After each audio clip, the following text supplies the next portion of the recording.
जय भोलेनाथ। सभी श्रोताओं और दर्शकों को मेरा नमस्कार। आप सभी का स्वागत है हमारे YouTube चैनल कहानी टॉकीज पर। तो आइए आज जानते हैं सोमवती अमावस्या के बारे में, साथ ही जानेंगे शुभ तिथि शुभ मुहूर्त। अमावस्या तिथि का शास्त्रों में विशेष महत्व है। मान्यता है कि इस दिन दान और स्नान करने से मोक्ष की प्राप्ति होती है। साथ ही यह तिथि पितरों को भी समर्पित होती है। इस दिन तर्पण और श्राद्ध करने का भी विधान होता है। वहीं जो अमावस्या तिथि सोमवार के दिन पड़ती है उसे सोमवती अमावस्या कहा जाता है। इस दिन महिलाएं पति की लंबी उम्र के लिए व्रत रखती हैं। साथ ही इस दिन भगवान शिव और मां पार्वती की पूजा करने का विधान होता है। इस बार सोमवती अमावस्या 20 फरवरी को पड़ रही है। सोमवती अमावस्या पर परिज्ञ और शिव योग बन रहे हैं, इसलिए इस दिन दान का महत्व और भी बढ़ गया है। आइए जानते हैं सोमवती अमावस्या का शुभ मुहूर्त और तिथि। वैदिक पंचांग के अनुसार 19 फरवरी की शाम 4:17 से फाल्गुन माह की कृष्ण पक्ष की अमावस्या तिथि आरंभ हो रही है, जो अगले दिन 20 फरवरी को दोपहर 12:36 तक रहेगी। इसलिए उदया तिथि को आधार मानते हुए सोमवती अमावस्या 20 फरवरी को ही मनाई जाएगी।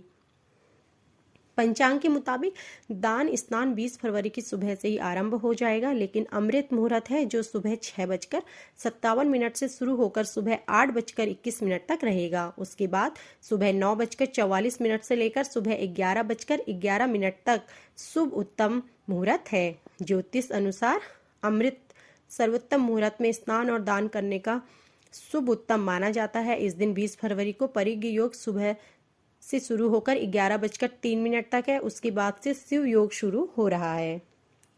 सोमवती अमावस्या के दिन सुहागिन महिलाओं को कुछ आसान उपाय करने से वैवाहिक जीवन में खुशियां बनी रहती है। अगर आपके वैवाहिक जीवन में समस्या चल रही है तो सोमवती अमावस्या के दिन कुछ आसान से उपाय करने से आपके जीवन में खुशियां आएंगी।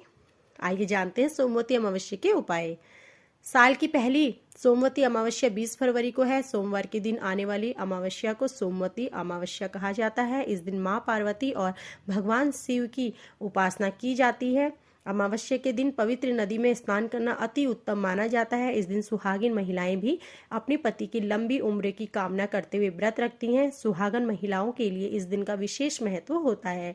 इस दिन सुहागिन महिलाओं को कुछ आसान से उपाय करने चाहिए जिससे शुभ फल प्रदान होता है।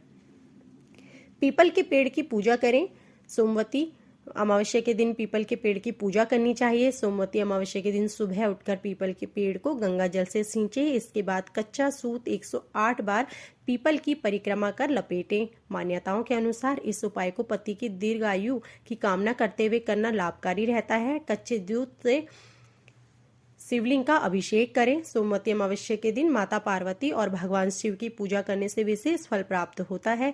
महिलाओं को कच्चे दूध से शिवलिंग का अभिषेक करना चाहिए। साथ ही माता पार्वती को सुहाग का सामान अर्पित करना चाहिए। ऐसा करने से अखंड सौभाग्य की प्राप्ति होती है।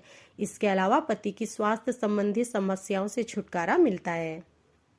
अगर पति पत्नी के बीच लगातार अनबन चल रही है तो सोमवती अमावस्या के दिन गाय को 5 तरह के फल खिलाएं। इसके बाद श्री हरि के मंत्र का जाप करते हुए 108 बार तुलसी की परिक्रमा करें। ऐसा करने से वैवाहिक जीवन में आ रही परेशानियों से छुटकारा मिलता है।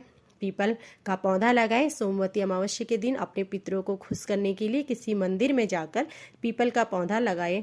ऐसा करने से पितृदेव प्रसन्न होते हैं। साथ ही ऐसा करने से आपके लिए तरक्की के द्वार भी खुलेंगे। इस दिन किसी पवित्र नदी में स्नान करना चाहिए। वहीं अगर किसी पवित्र सरोवर या नदी में स्नान ना कर पाए हो तो घर पर ही बाल्टी में गंगा जल डालकर स्नान कर लें। साथ ही इसके बाद गरीबों और जरूरतमंदों को कुछ दान दक्षिणा दे। ऐसा करने से मोक्ष की प्राप्ति होती है। साथ ही इस दिन पीपल की पूजा करने से पितृ प्रसन्न होते हैं, इसलिए इस दिन पीपल के पेड़ पर जल देना चाहिए। साथ ही पीपल के पेड़ पर एक दीपक जलाना चाहिए। सोमवती अमावस्या के दिन पितरों के नाम से गीता के 7वें अध्याय का पाठ करना चाहिए। ऐसा करने से पितृ प्रसन्न होते हैं और सुख समृद्धि का आशीर्वाद देते हैं। इस दिन पितरों के नाम से जल में काली तिल डालकर दक्षिण दिशा में तर्पण करना चाहिए। ऐसा करने से पितृ दोष से मुक्ति मिल सकती है। सोमवती अमावस्या के दिन शाम के समय ईशान कोण में दीपक जलाकर रख दें। ऐसा करने से माँ लक्ष्मी के प्रसन्न होने की मान्यता है। लेकिन ध्यान रहे बत्ती बनाने के लिए लाल रंग के धागे का प्रयोग करें। तो यह थी हमारी सोमवती अमावस्या की शुभ तिथि और शुभ मुहूर्त के बारे में जानकारी। आशा करती हूँ कि आपको हमारा यह वीडियो पसंद आया होगा। ऐसी ही आगे की जानकारी प्राप्त करने के लिए हमारे चैनल को सब्सक्राइब करें और हमारी वीडियो को लाइक करें। आप सभी का धन्यवाद।